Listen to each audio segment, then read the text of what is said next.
പെട്രോളിനും ഡീസലിനും വില കൂട്ടി. ഇത് എന്നെ ബാധിക്കില്ല, കാരണം എനിക്ക് 2.5 ലക്ഷം രൂപ പെൻഷനുണ്ട്.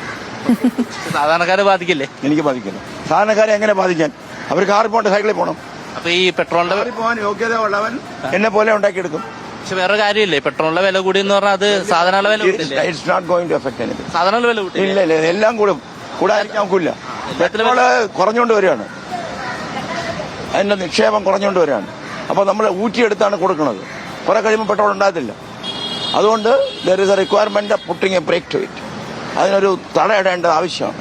I support that. പെൻഷനും കാര്യങ്ങളൊക്കെ ഒരുപാടുണ്ട്. അത് താങ്കൾ പഠിച്ച് നല്ല ജോലി അത് ഇതൊക്കെ ഓക്കെ സെറ്റ്, അത് താങ്കളുടെ കാര്യം. താങ്കൾക്ക് ഇത് ബാധിക്കില്ല, അതിനെ കുറിച്ചൊന്നും ഞാൻ പറയുന്നില്ല. പക്ഷെങ്കിൽ ഈ സാധാരണക്കാർക്ക് സൈക്കിളിൽ പോകാൻ പറയാൻ താങ്കൾ ആരാണ്?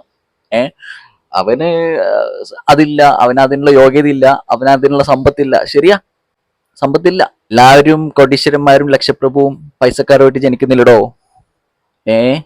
ചിലര് കഷ്ടപ്പെട്ട് അധ്വാനിച്ച് പൈസ കൂട്ടി വെച്ച് ബിസിനസ്സുകൾ ചെയ്ത് അങ്ങനെ ആവുകയാണ്. എല്ലാവർക്കും ഈ പാരമ്പര്യമായിട്ട് സ്വത്തോ അല്ലെങ്കിൽ പൈസയോ പണമോ ഒന്നും ഉണ്ടാക്കി വെച്ചിട്ടല്ല. മനസ്സിലായോ?